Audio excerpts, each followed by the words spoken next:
Lass deine Rauschen sein, wer steht euch draußen ein, all ihr bunten Waldhügelei, groß und klein, wendet eure Melodei, wendet eure Melodei, nur den Heim.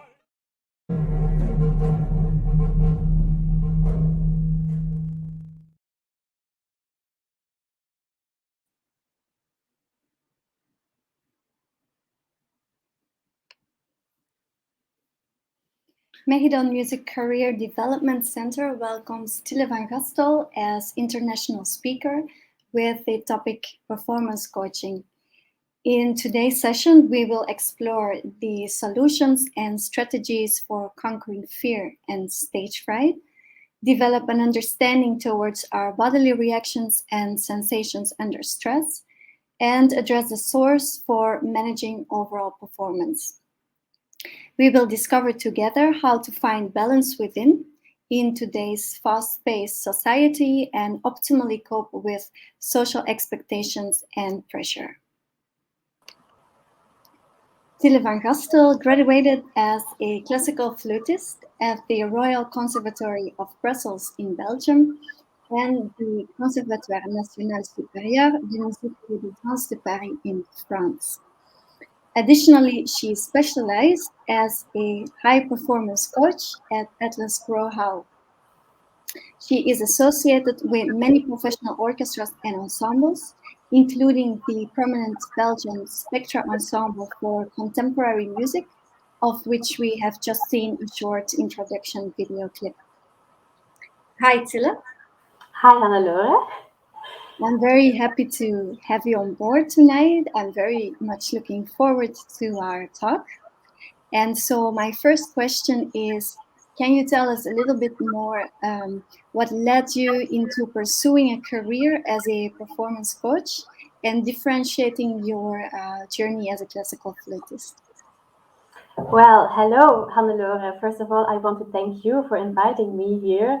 Let's have a very inspirational talk indeed about stage fright and performing in live, performing on stage. For me, it's a really important subject to talk about because the human psyche always interested me a lot, and now that I can combine my two passions, the music and the human psyche, it's really satisfying for me. I think there can be more support for musicians when we speak about stage fright. In my opinion, it is a bit still like a taboo. You don't speak about it because you think that you're not a good musician if you suffer from stage fright. But actually, it's not at all the truth. Anxiety is a real thing, and we also need a little bit of fear. It's the fear that gives us our very best. It's the adrenaline in our body that gives us that little extra that we need to be our best version. So fear is not always a matter of negativity. It's just finding this balance when it is limiting us or when it is pushing us to the next level.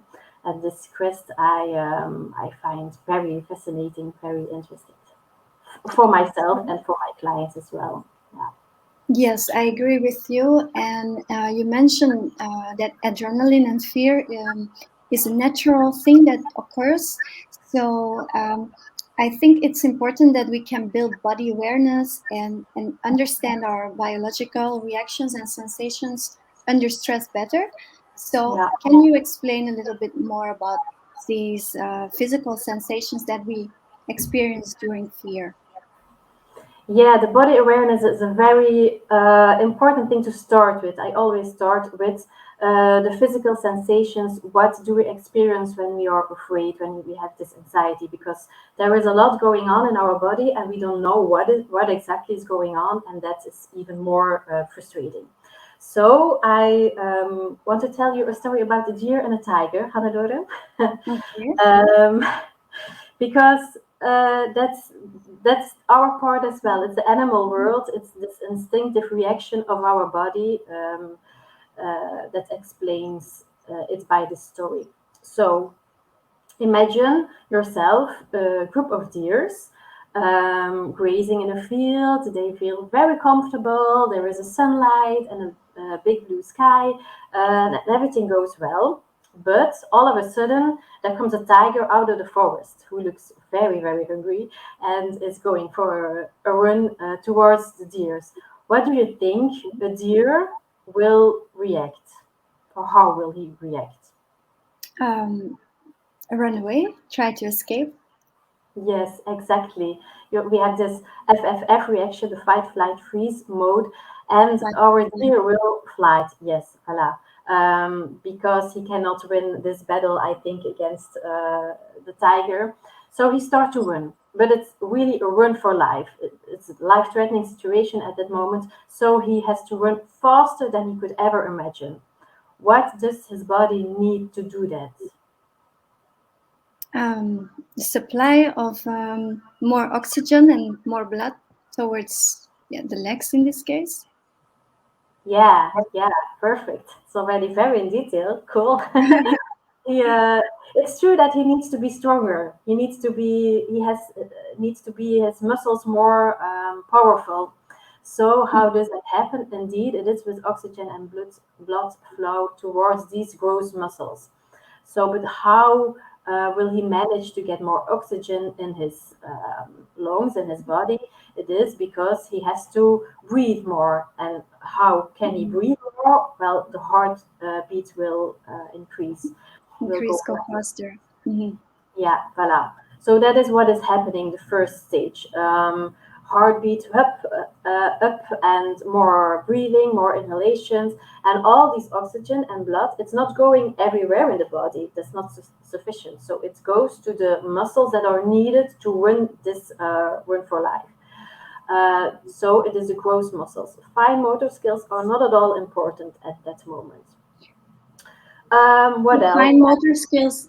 These are. This is not Yeah. running. This is like detailed. So these muscles they are not addressed at that time.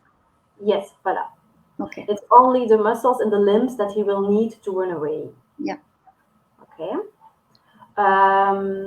So he will be sweating more because of the body thinks, there will be a big battle. So I am going to cool down the body in advance because he will need it.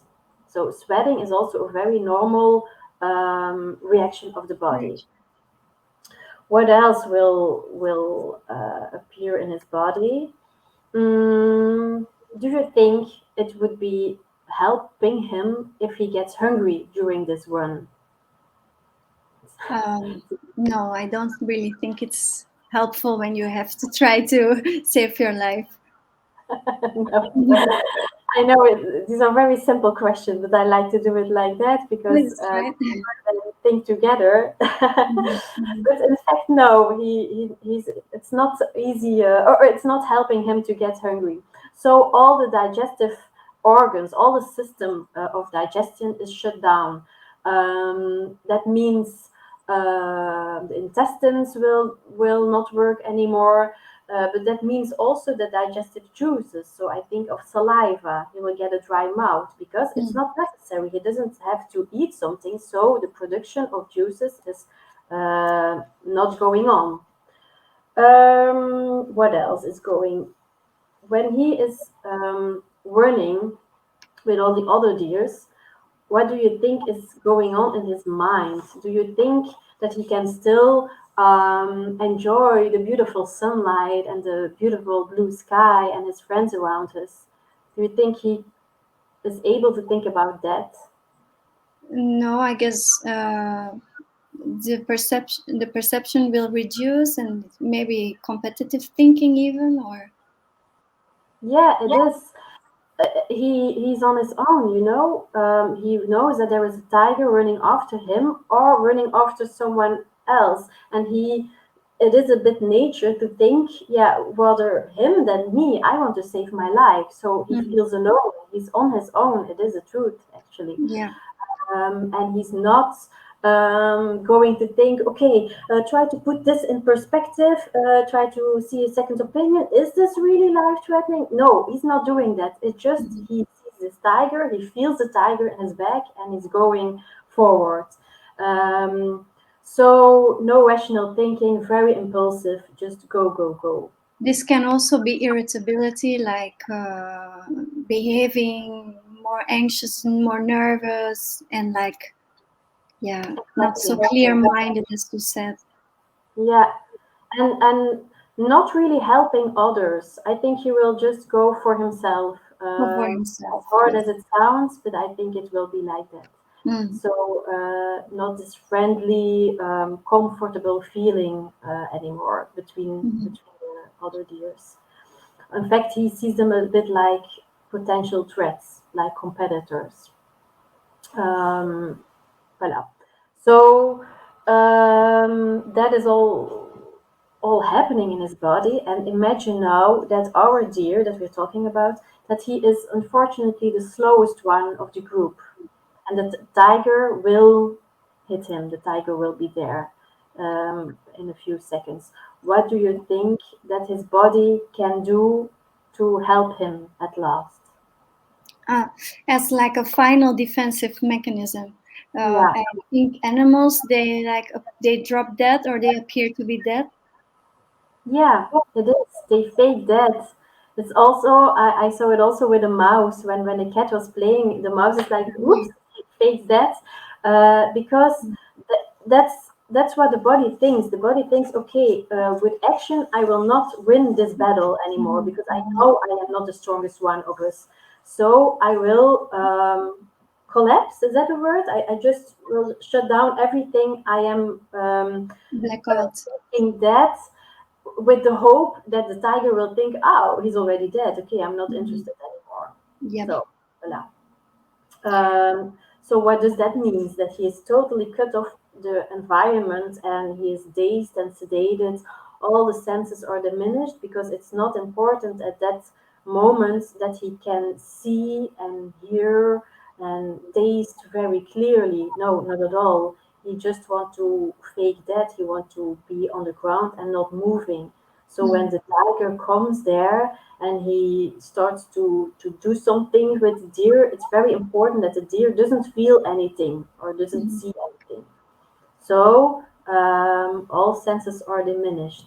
Is it clear what I'm Yeah, saying? exactly. It's like a blackout, basically. It's Yeah, shut. it is. Yeah, The rational mind shuts down. yeah, it is totally. He makes himself as small as possible, no eye contact, Yeah. especially no eye contact. Yeah, he feels very, very alone also and cut off from reality. Actually, Yeah. it's And so, in your story, all these bodily experiences that the deer is going through, when a fight or flight experience or a mode is activated, this is actually exactly the same for humans. So, can you connect this a little bit to stage fright and what we are going through when we feel nervous and anxious? Yeah, it is. It is. It's also our instinctive reaction because we're also still an animal. So it's very normal that we have the same actions going on in our body. Yeah. Sweating, I think everybody recognizes that when we have a little bit of stress, we start to sweat more than normal. The dry mouth, that's really something that I am bothering of. I always have a dry mouth, and I am, like you told, a flute player, so that's not so interesting to have a dry mouth, but it's normal. It's because I am somewhere thinking that this is a life-threatening situation. Somehow I think there is a tiger in the room. So it's we have to find out why I think it's a tiger, but that's for later on. The trembling, yes, and the cold fingers. I think that you might recognize this as well. Sometimes, yes, we have these cold fingers, and they don't do anymore what we rehearsed. And that's just because of they don't have this oxygen and blood anymore, or not enough to to do their I job. guess for me it's irritability. And then, Is it true? trembling, yes, trembling. I used to have lots of trembling and blackouts. Yeah, I don't know why. I still do it until this day. When I'm playing an important solo or something, I start overthinking, and then suddenly I don't know the fingerings anymore. So when I know there's a moment like that that is very exposed or something, I actually write down the fingerings because I know it's going to happen. It's like a backup. Most of the time, I don't need it. There's no time to look at it even, but I just know that I have that. That I think, yeah, it's like a blackout. I don't remember the fingerings. Yeah, yeah. But then you found already your own strategy. You do what is necessary that can help you, or you try to Yeah. help you. And Well, um, yeah, think before what we move, because before we move into the attitude part, how we can actually improve these reactions, it has to do with our attitude. Actually, we're already talking about it now, but Mhm. yeah, I think Yeah. for me, if we're talking about the blackout, for me, there was like changing my attitude towards trusting my body and Mhm. knowing that there's also something like a muscle memory, that if you're even if your rational mind doesn't know the fingering or doesn't remember, your body still does. Yes, you have this So automatically yeah, in your fingers. Yeah. so Yes, and it's interesting what you say about this blackout, and then you it's also because you feel there is some kind of danger, and the only thing you're thinking about is a danger. You're not thinking any longer about the music. You're not into the music, I suppose. It just, oh no, there is that danger, and you're only thinking about that, and everyone else or all the rest that you're doing is not important anymore. It's just the danger that you see. It's like with our deer, we only see the tiger, and all the rest is not important anymore. So, and so how can we actually improve our attitude or awareness towards these reactions when it happens? How can we improve the attitude? well, then we come to another another stage of stage fright. That's we're talking about what we are thinking in our head. Um, is that what you want me to ask? What you asked me now, Hannelore? That I start with the um, stages of stage fright? I Are think you? as you said earlier, it's more about accepting that our body is actually doing very Yeah, natural things, yeah. and instead of fighting against that bodily process, that's very biologically and that's very normal actually, that we have to accept, that we try to work on acceptance Mm-hmm. of those reactions And be grateful. and That's be also a grateful. very Yes. important thing. Yeah, that you don't fight against your body and you say, "Hey, what is going on here?" No, Mhm. actually, your body is trying to help you. So Yeah. don't be angry at your body. On the contrary, be grateful and say, "Okay, I know you're helping me here. You think there is a danger, and it's so immensely kind of you to help me, but it's not necessary because it is not a life-threatening situation. Mhm. Somehow I think it is, but it is not. So I can handle it. I can manage the situation. I am most grateful, but it's okay. Calm down yourself, actually. Mhm. Um, and another thing is also, I don't know if you saw it already in the animal world, but some animals, after a big fight or a big battle, they start shaking. They start to shake their whole body or trembling. Mhm. And that's just because they are letting go all the hormones, all the stress hormones Mhm. like adrenaline or cortisol. Yeah. They leave it out of their body, and they do it like a very natural thing. Yeah. And actually, we also could do that, but apparently in this society it's not done, or it's embarrassing when you do it, but actually it helps a lot. So if you had some stressful things afterwards, put some music up and dance and shake, and it will help you really. Mhm. So that's also a thing that I use for myself. Yeah. And then maybe another important help can be the way how you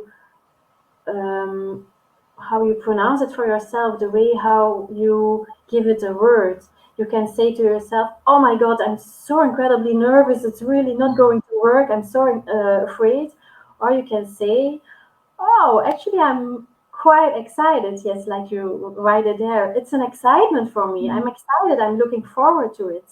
Yeah. And it gives you a whole other emotion, actually. And it's just one word that you change. I'm So afraid. Oh, basically, I'm yeah, exactly. So our feeling is still the same. It's like our heart can pound or whatever it is, but we just change our thinking or the connotation of the word. And instead of saying, "Oh, I feel nervous, I feel afraid," we say, "I feel excited." yeah. But we feel actually the same, but just by changing that words.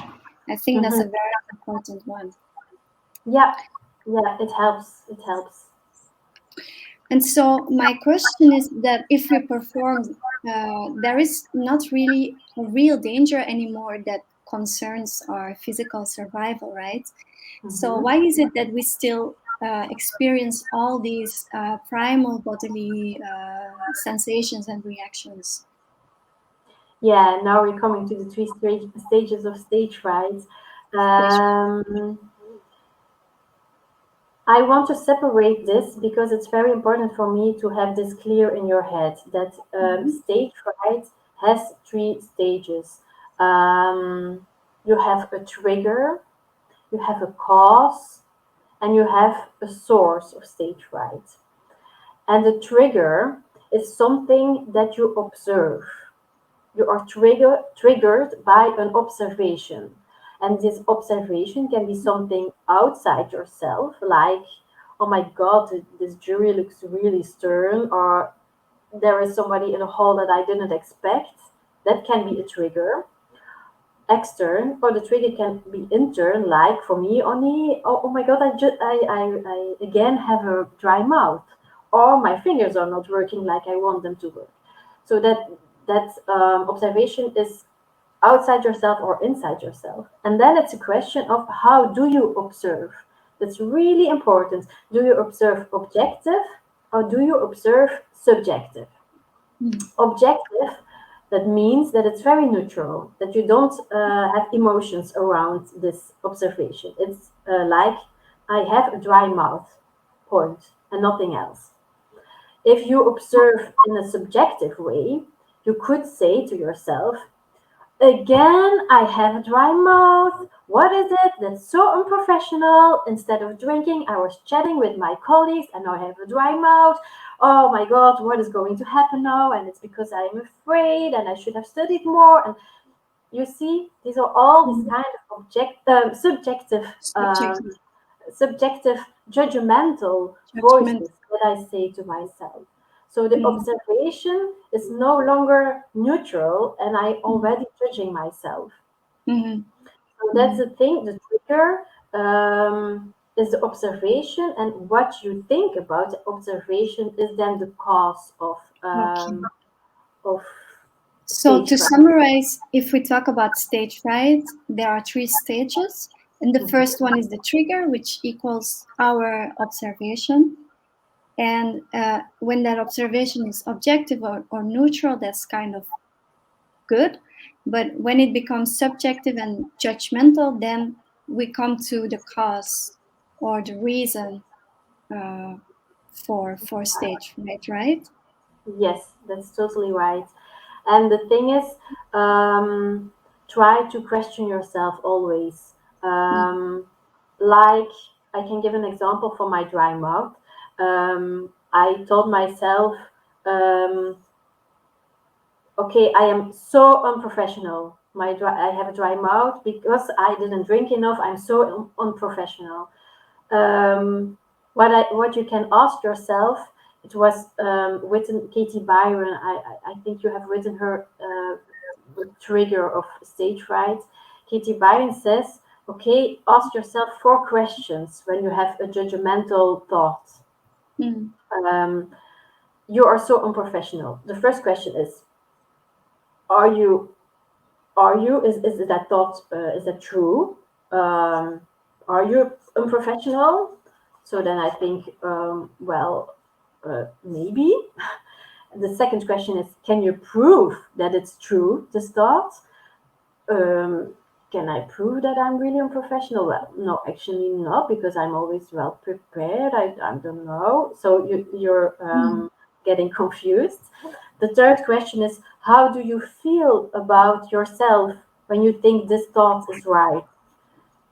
Well, when I think I'm unprofessional, I feel sad and I feel failed, actually. So it's not so positive for me. And the fourth question is, who would you be without thinking this is true? So who would I be if I don't think that I'm unprofessional? Well, then I would feel myself liberated, I guess. I would feel much more stronger. So these questions are important for me to clear up your mind, like we're always saying these things, these judgmental things to ourselves. And with these 4 questions of Katie Byron, you are able to look at it and to ask yourself, is it really true? Can you prove actually that it's true? Because actually I don't think it's true. So that's I think she helps a lot. These questions help a lot with it. And then the cause of stage fright, well, it is about this judgmental voice. It's not because you observe something that you have to think negative about it. It's always it's something that you decide actually how you will react on it. And this judgmental voice has an enormous impact on what we do, on how we behave, and that's a pity.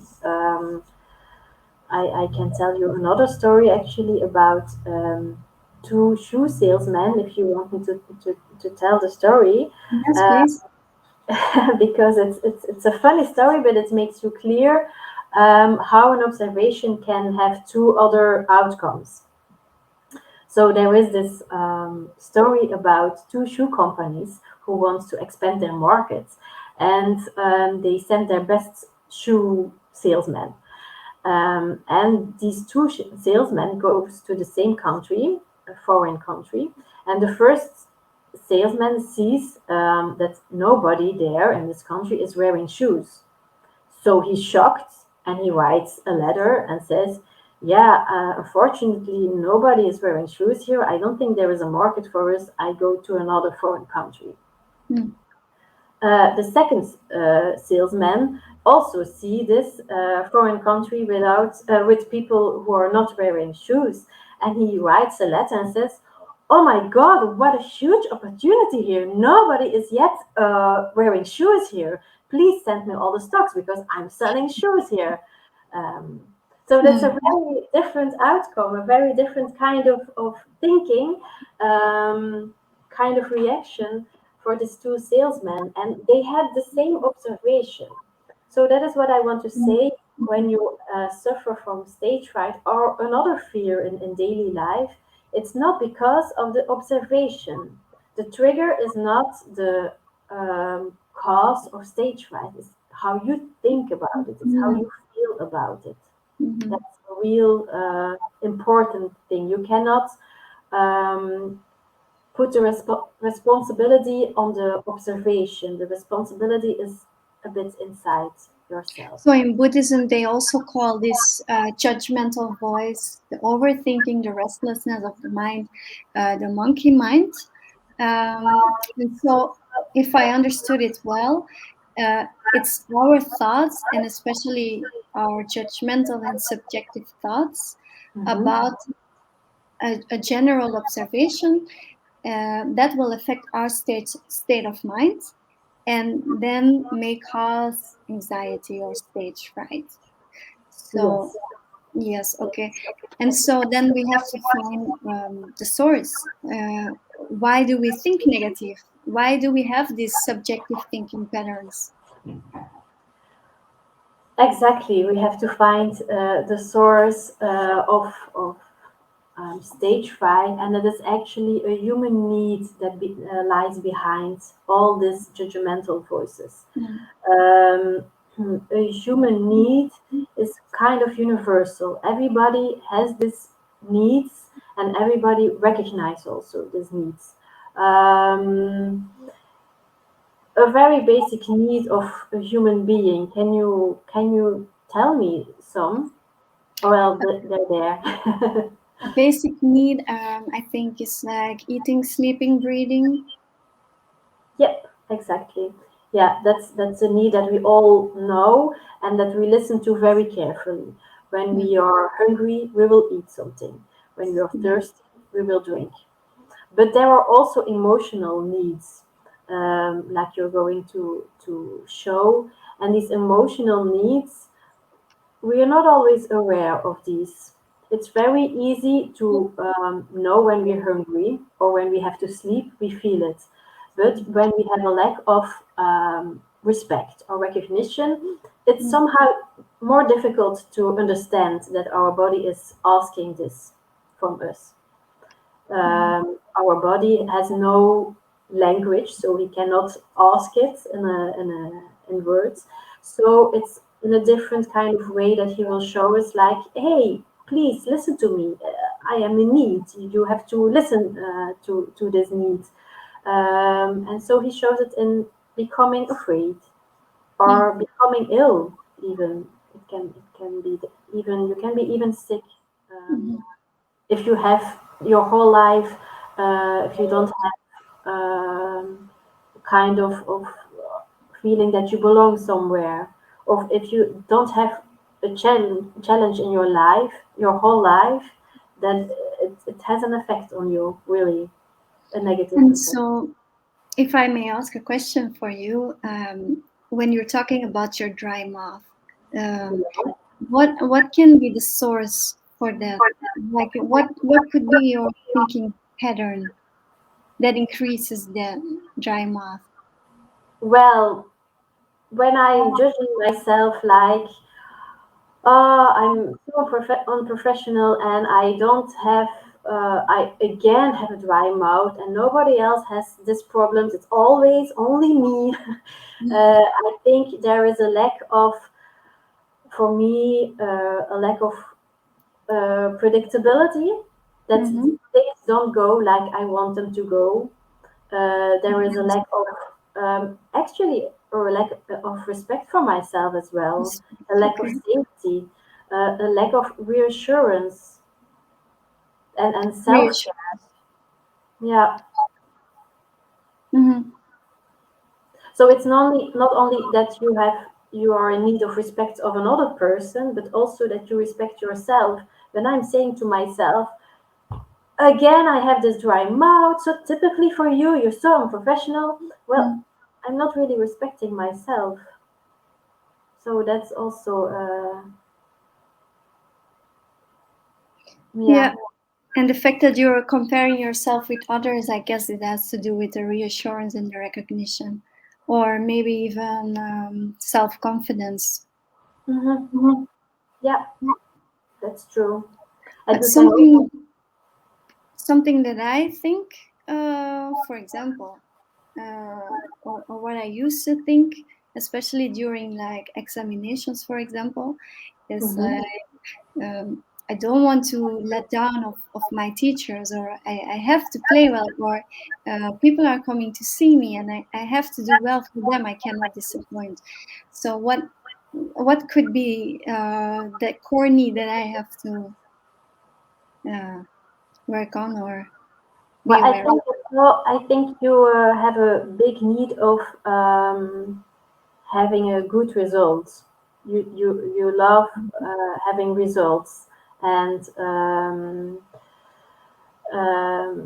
having your purpose. I think Hannelore, It's true, because yes. we need But okay. to talk more, of course, about it. I don't know you that much yet, but I think it's that, and also a kind of, yeah, I also think kind of, it's also reassurance, to be yeah, honest. I think it's also this. and recognition. Yeah, Yeah. yeah. And it's normal. We all have this. We don't have to be ashamed for Hmm. this. Like me, Yeah. I have a huge need of being loved. I want to be loved by the people that I love, and it's I'm not ashamed of that. It's normal, and I think we all have this kind of needs. No, I know that we all have this kind of need.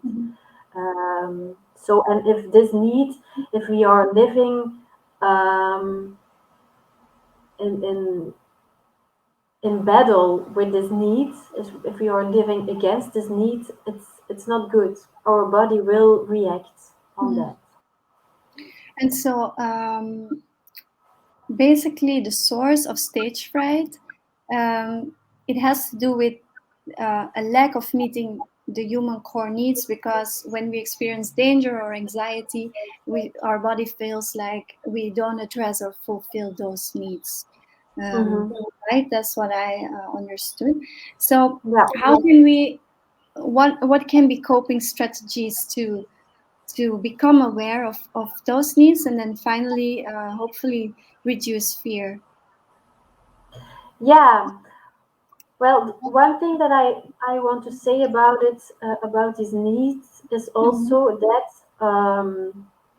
as a human being, our behavior in everyday life is always aimed at fulfilling our needs. That's how nature works. So the fact that I am a flutist, that you are a clarinetist, the fact that we are musicians means that we are fulfilling our needs. So when you suffer from stage fright, it can be important for yourself to ask yourself, what makes me so happy of playing the music? Why do I play music? Because apparently I am fulfilling my needs with playing music.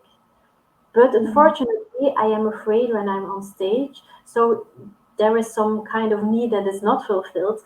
But why I play music and why it makes me so happy, that's really important to think about. And that's if you find out these needs, it will help you to conquer your stage fright. I'm sure of it. And so it can, I mean, since we are musicians, for us it is music, but it can be something else. It can be another art. It can also be, I don't know, finding fulfillment in some other areas. Of course. But it always leads back to a core need that you are addressing or trying to address, basically. Yeah. Okay. And that's a real a question that you can ask yourself regularly. Why am I doing what I am doing? Why am I doing what I am doing? Why do I do what I do? Yeah. Because and you can search deep to find this answer, and you will notice that you fulfill a big need with it. Why you are doing it, and that's really satisfying if you find out this need. But to go further on your question, finding the right strategy for yourself. That's something I told you that needs are universal and everybody has the same needs. Well, for strategies, it's not at all like that. It's very personal. I cannot tell you, Hannelore, you should do that and that and that, and then all is fixed. No, it's a bit of questioning yourself. When do I feel comfortable? How can I feel comfortable? And how can I meet this need? It's also important to not be dependent from one strategy, because there is a story of Maria Callas. Apparently, she had a concert in Germany, and she was very fond of her golden necklace in a certain period in her life. So that was a strategy. Without her golden necklace, she didn't want to give a concert. And at that concert in Germany, she forgot her golden necklace. So big drama. She wouldn't go on stage without that necklace, without that jewel. So one of the people there in Germany had to fly to Milan to take her golden necklace and flew back just for her, because otherwise she wouldn't sing. But she's obviously a very talented and diva pianist. Yes, of course. So in that case, that's possible. She can afford it, but I don't think I would try it. Imagine with a concert of Spectra. I'm sorry, but I don't care Yes. before. Yeah. So So the it's point just is that we need more than one strategy. So if one, like the necklace, if it's not there, you have another strategy to rely on. voila. Yeah. That's the point that I wanted to say exactly. Mm. And then strategies, yeah, you have a lot of strategies. Of course, you have this musical preparation, which is very important and which I don't want to speak a lot about it because I know you have all very good professors Mm. and you're professional by yourself, so you know how to study your music and your instruments. It just maybe a few things that I can add to, or I don't know, maybe you already do it. But for me, for example, recording myself was a great thing to do. It helped me a lot, increasing my level, my niveau. Especially the video recordings, because audio recordings we do it and then we can listen carefully how we want to play and what we can change. But the video recordings, there you really see yourself performing. It's not only audio, it's seeing yourself, how you come on stage and how you take a bow and what you do, and what is your, yeah, your body language. This is another topic, but I agree that it's very important because people often, for example, there's an audition or something, concert, they're focused on how well can I play, Mm-hmm. but then they don't take care of all that bowing, being nicely dressed, having clean scores, because the first contact with the audience is always visual. It's always Mm-hmm. first, so it's very very important. But I agree that if you self-record yourself, it's very confronting. I don't like to do it, and you become also aware of things you do, like like nervous tics, or yeah, it's very important. I agree. Yeah, yeah, but you know, Hannelore, we all have these blind spots of Mm, ourselves. There's mm, always something that I know about you and you don't know about yourself. And the thing is, do you want to discover it or not? yeah. It's a question of being ashamed, but actually, when you discover all your blind spots, you're progressing as human being and as Mm, musician. It's mm, enormously. So it's very useful to know your blind spots, but it's not easy. I have to admit that mm, for myself either. It's not always easy to see myself, but you progress, with that. So also, it's a question of asking yourself, who do I want to be? How do I mm, want to be? How do I want to be on stage? If you have this video recording, you will see how you are on stage. Is that the person that you want to be on stage? Or do you want to be another person? Do you want a person that is very timid? Is that the word for it? yeah. Very, Shy. yeah. Or do you want to be the person who is full of self confidence? And at the video recording, you can see it for yourself who you are at this moment. And then you can visualize yourself who you want to be. I If think you're, it's also very funny that sometimes we think we appear confident or we think we do something, but then you have to think about like actors, how much they exaggerate. And that Mhm. was like for me like a blind spot because I thought I did so many things, but when I saw myself visually, you couldn't see anything. So it's Yeah, really like bowing, for example. It's a good example. Like you think you make a very confident bow and it's very deep, but if you look at yourself, it's like, oh, I have to bow and like shy bow or something. yeah. Yeah, it's crazy how many blind spots we have, and but it's normal.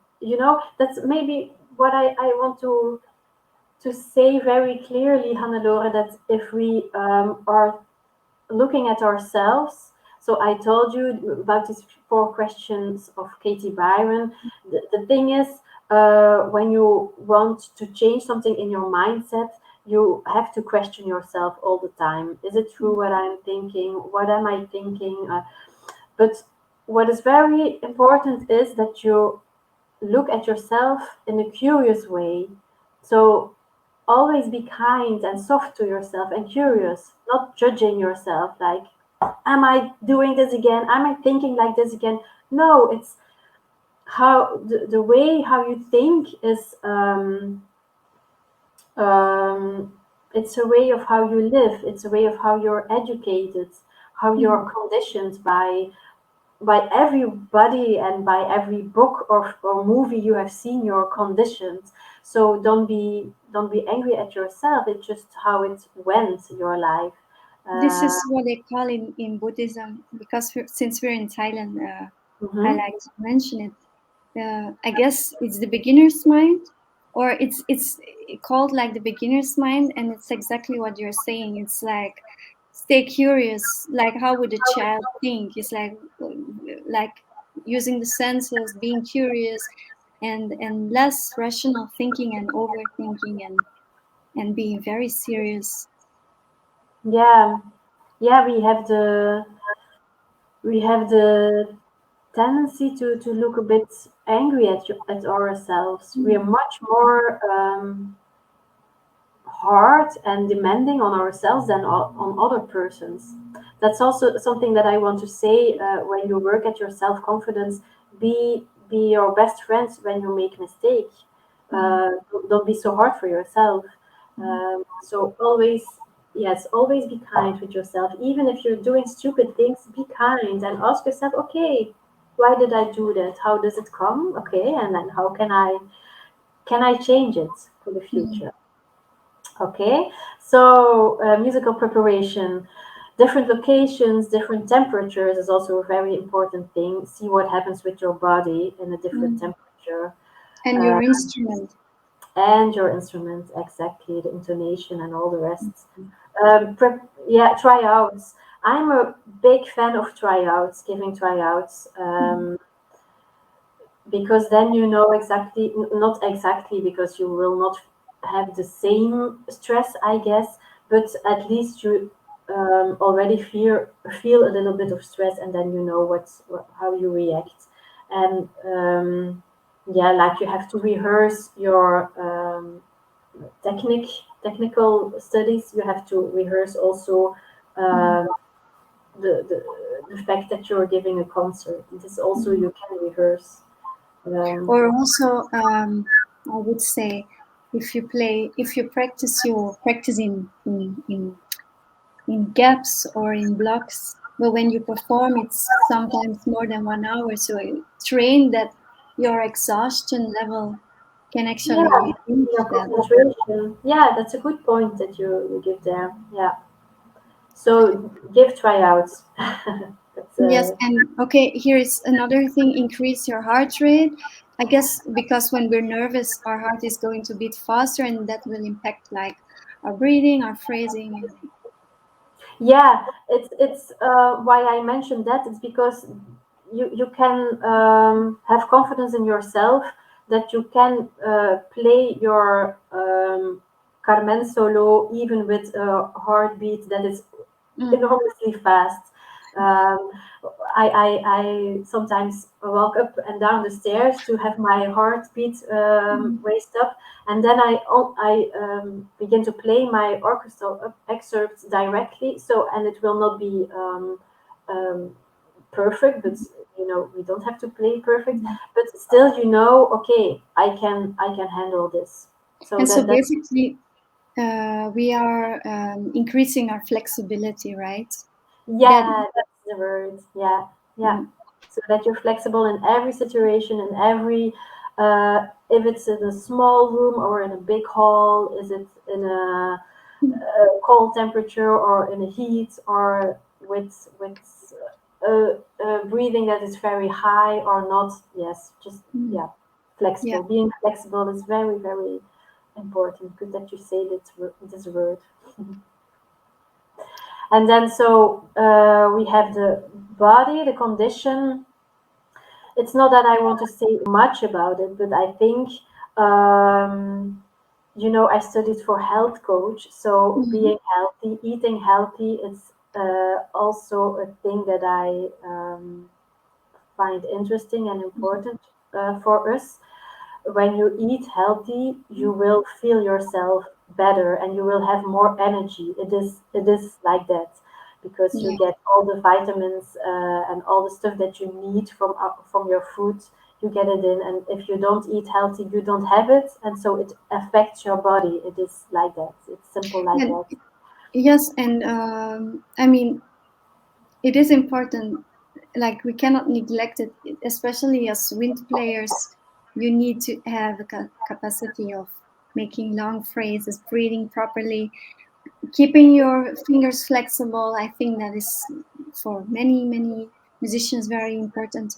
So yeah, for me it's important to also cover this, that we don't only, the mind is very important and is actually triggering us and the source, but we have to take care of our body, like self-care. It's also very important. Yeah, for sure. That's why I mention it as well, because maybe sometimes I give the impression that I do a separation between the head and the body. Mm. It's just because I want to make things clear, but Mm. it's like you say exactly. Our mind affects our body, and our body affects our minds.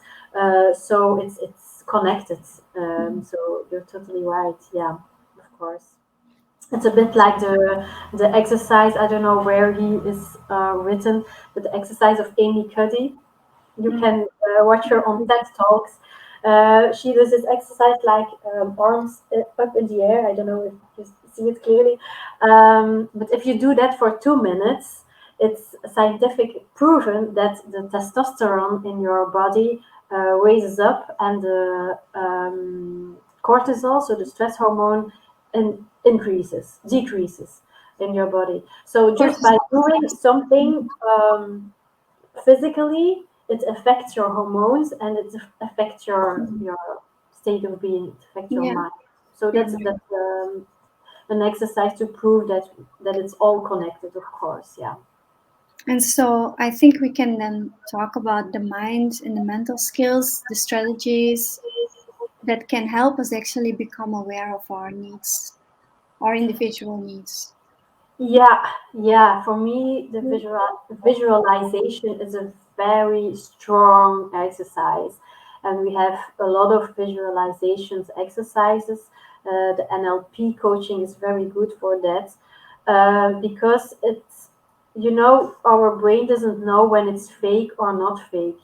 Mm. So when you're making a situation in your head, like for instance, you have an audition in 1 month, then visualize yourself doing this audition from the beginning of the day. How will you wake up in the hotel if you're in a hotel? How will you go to the audition hall? How will you prepare yourself there? How you will listen to the others or not listen at all? How you will play the audition, and also afterwards, what will you do afterwards? Visualize yourself the whole day, the whole thing, very detailed. Visualize how you will stand up, how you will see all the things, how you will hear, what will you taste, what will you smell, all these things in details. If you visualize yourself that every day from now on the day of the audition in 1 month, you will act like you have visualized yourself. It's Mm. it's it's real, and it's very strong. It's very powerful to do that. I think it's important to repeat that once again, that our brain doesn't really make a difference between what we see right now here, or what is a memory, or what we like visualizing in the future. For our brain, it's the processing is the same. So it's Yeah, actually, yeah, very well, powerful. that's one of the things that is the difference between human beings and animals. We have the Consciousness. power. Yeah, I wanted to say power, but I don't know if that's the right word that I want to use for it. But we can imagine. Mm. We have an imaginary world in our Yeah, heads. Animals doesn't have that, so yeah. we can use that Mm. as a power. Voilà, so visualization. How will I be? Who will I be? Also visualizations like being in your 200% Hannelore, being your strongest. There are a lot of exercises you can find on internet or I can give. Then meditation. Meditation, maybe I guess you all know that. For me, it was I'm quite a beginner of meditation, but it's so relieving that we have like 50,000 thoughts a day. You know that? It's No, I didn't know. enormous, and some say 70,000 thoughts. So it's crazy. It's crazy, and we don't control them. It's always like the monkey mind. It's always busy to tell us something. These are spontaneous thoughts. We don't think about it. But when you do meditation exercises, you try to control your inner world dialogue, as we call it here. You try to let your monkey mind rest, and you have more control of what you're thinking. It's emptying your head. It's really liberating to do that, but it's also a thing of doing repeatedly. You cannot come on the audition in 1 month and say, okay, and now I need to rest my head and to clear my head. I'm going to meditate. It will not work for one day. You have to repeat I it. also like to say that often when we talk about meditation, counting breaths, oh, we have so many thoughts, we cannot have those thoughts. It's like we're still trying to control, and that's not really the point of meditation, as I understand it. It's like you said, we have so many thoughts, like 50,000. Um, like I think the point of meditation is just to become aware of what we're thinking, that it's like not an automatic process, and that we just going with the thoughts and it affects our behavior and our emotions. But the process of meditation is, it's not to have zero thoughts, but just to like become aware of what we think. Yeah, it's being aware and then let go. And let's So go. yeah, That's, yeah, okay, so agree. that you don't lose yourself in these thoughts, but that you Yeah. see them passing, and then yeah, let No, go yeah. of your thoughts. I Yeah. think that's how I think that meditation works, or the focus exercises that we know here. Mhm. Mhm. Yeah, so Uh, basically when we get distracted by a thought, we just refocus. That's like the purpose. yeah, yeah. Okay, so let's talk about some other strategies here. Positivity and self confidence. Yeah, uh, positivity. It's a bit like the subjective thoughts that we had, or not always, but often they are very negative. Try to give it a turn. Try to realize that it's negative what you're saying to yourself, and try to turn it to a positive way, like the shoe sailor. Okay, nobody is wearing shoes here. Yeah, that's a pity. Oh, come Changing on. this perspective Yeah, and having a constructive way of thinking. yep, Yeah. yeah. And I know it sounds very easy when I say all these things. I know that it's not easy to change that when you have this habit, because when you are, in my case, 33 years already thinking negative, it became a habit, you know. So it's easy, it's safe. Mhm. Thinking negative, it's a safe thing if you have done it for 33 Yeah. years. Yeah. So thinking positive is not at all safe anymore. Even if you know that it could help you more, it's so way out of your comfort zone that it's risky to do. So it's difficult to start with it. So that's why I always say start with real small things. Don't expect yourself to have changed in one day, but start with the small things Yeah. that you can manage. Yeah, and then the self confidence. Well, it's interesting. The whole internet, they all tell you how to increase your self-confidence. For me, being grateful is really a big thing. I learned it from Oprah Winfrey. Actually, she tells in a video on YouTube, do it every day. Keep up a diary of things, 5 things that you're grateful for that happened that Yeah. day. Even on a day that you think my day was so bad and I don't find something where I can be grateful for, even at that day, especially on those days, you have to write in your diary. You always find 5 things if you take the time for it. Um, what also can help is write down your own positive qualities. Write it down for yourself, but also dare to ask other people what do you think is positive about me? You can say, yeah, I have to do it for school, or I have to do it for my professor. Uh, Dare to ask it how they see you, because you don't know probably how positive they look at you. So that helps you. Affirm yourself several times a day. Also a big thing. Say to About self, yourself, and sorry that I interrupt you. About self-confidence, I also wanted to say that, if, for example, accepting compliments, it's a very important one. I feel many people, they cannot accept a compliment, and it has actually to do with self-confidence. When you're like, oh no, or oh, it's a small thing, but when you're really confident, you can say, thank you, I worked really hard, I appreciate that. yeah, Sometimes like, yeah, exactly. Accept compliments and also give compliments. and give it, Give yeah. compliments to other people. That's also something that does something with you.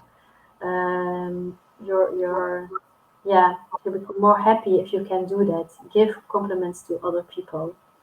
And what I said already, be your best friends. Be kind to yourself when you make a mistake, and affirm yourself when you did something good. That's not um, in Dutch we say a dikke nek. What is it in English? It's not that you'll become Bragging, what?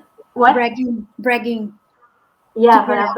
not that you're doing that. No, it's just affirming yourself. You're allowed to do that because it's Mhm. nice to love yourself. That's the thing what we all want to Mhm. achieve, I guess. Mhm. And investing in personal growth and development, that's also a thing that we don't always realize, but it's a human need as well to develop yourself and have the feeling that you are doing something great that is helping yourself and others. And um, so that's also a thing I wanted to say about self-confidence. So I Maybe would we can also, ask, yes, we can ask also the mhm. one who are First, watching this. I just wanted to summarize the strategies part a little bit. So basically, all those strategies that we are talking about, affirmations, visualizations, breathing exercises, music preparation, they will address a core need.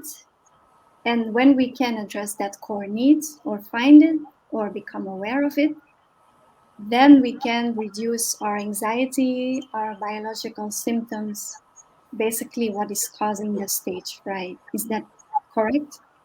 That is correct. Yeah, I know when you say it, I know that it seems kind of simple, and I know it's not always easy to No, it's not to do simple. it. It's actually, yes, letting Ellie knowing what's all in your mind and in your body. It's not easy Mhm. to understand it, Yeah, exactly. but it is the way how to do it. I just want to summarize a few of important key takeaways for the listeners that you mentioned during the talk that for me are very important that I want to like address. It's that you said, it's not really about a perfect performance. We have to concentrate on an optimal performance because a perfect performance, it doesn't really exist. Um, yeah, the other thing was addressing the adrenaline rush from I feel afraid or I'm nervous to I feel excited. Yeah. Another thing, being kind towards ourselves is a very important one. Thanking our body that is actually functioning well, that is doing everything that it can, and not fighting against it, I guess. Yes, recognizing that any distraction when we're doing all these awareness exercises and strategies, just realize that awareness is like a muscle. It needs to be trained, and whenever we are distracted, it's not wrong. It's like an opportunity to refocus. Yeah, you can add if you want to say something about it. No, I think you're doing great. And yes, and one last thing that every success, even if it's very minor or very small, it is progress. Yeah. Very important. Affirm yourself in it. Yeah. So And also I guess the maybe I want to I already said it, but look at yourself at a curious way or in a curious way. Really be kind to yourself. Actually, that's a big thing that I want to ask you. Search in yourself, search in your mind and in your body what is going on, and then be grateful and kind. And if you want to change something, do it, but always in a friendly way, not just. Staying curious. So, Tille, do you want to add something more? I guess we have to finalize our conversation here. Okay. I just want to open for the listeners if they have any questions, any concerns or problem regarding like stage fright. It can also be public speaking or just social anxieties. Please write it in the comment box. I have also a question. Yeah. Can we ever be 100% prepared? Can we ever reach that we feel 100% prepared for a performance? I mean, that we go to perform and say, I'm 100% ready. Is it achievable? What do you think? I think personally that you can say to yourself, I have done all the things that I could for doing it well. So you have always in a situation, you have these things that you can control and you have things that you cannot control. If you're able to say, the things that I can control, I let it go. And the things I can control, I prepared myself at the very best to do it well, then I guess you can say to yourself when you go to an audition, okay, I'm well prepared. I am sure that there will happen things that I could not prepare or that I didn't know that would happen, but I have the confidence in myself that I'm flexible to do something with it in a positive way. Yeah, I guess you can you're never 100% sure of what is coming on your path. That's true. That's very important to realize. Yeah, never. You're never sure what's coming on, but you can be sure of yourself that I can handle it. Even that you say afterwards, okay, I didn't handle it the way I wanted, or it was maybe not the best way of managing this situation, but still, I did it. I tried my best. And I think that's a very important point that you made. That trying to plan and it's not only about performance here that we're talking, but in general, if you try to plan, you're actually trying to control a certain situation. It actually makes you more nervous, more anxious. And so letting that part go and focusing on what can we control, which is our thinking, our monkey mind, our attitude, our behavior, preparations, of course. So if we focus on that and then try to let go of all the other things we try to control, but basically we cannot. Like for me, example, if I play clarinet, it's very humid. I want to control the humidity and the weather. That's something I absolutely not can do, and it gives me stress. So that's what I try to make clear. What I can control is being more flexible and being like thinking like I've done this before. I have already played concerts in a unit concert in a concert hall. So yeah, that is, I guess that's the point of, you can never be 100% prepared because there are external factors that we cannot control. Mm-hmm. But we can try to be aware of like our thinking patterns and control our attitude. Yes, and you can have the self-confidence of, okay, I can handle it. Whatever may come, I can handle it. Even if it's not perfect, but as you said, perfection doesn't exist, so it's optimal. It's an optimal situation where we're searching for what we're searching for. So Tille, I want to thank you very, very much for this very inspiring, very helpful talk. And I wish you the best. I wish you the best with your aspirations, your journey, your career. And yes, I hope we can inspire many people today. Thank you so much. Yes, I hope so too. Thank you very much for this invitation, and You're see welcome. you soon, hopefully. Okay, Are bye bye. there any questions or not? There are some. Is there another question? No, I don't I think so. see somebody comments. Thank you, Tille, for your talk. Very empowering. Oh, Thank you. Oh, thank you hi. for your support. Thank you for tuning in. Some other comments here. Yeah. Well, okay. Super. Cool. Okay. Well, thank you, Okay, Hannelore. bye. Thank you. Everybody there who was listening and watching. And well, have a nice, lovely evening for you. Tille, one last question. Where can people find you if they want to get counseling or coaching? By your name, Facebook? Tillevangastel.be is .be. is Yeah. my website, and then on Facebook it's Tille Van Gastel Performance Coach. Okay. So your name and performance coach, and people can find you. Okay, Yeah. perfect. Okay, Super. thank you. Okay, thank Bye. you. Bye. Bye.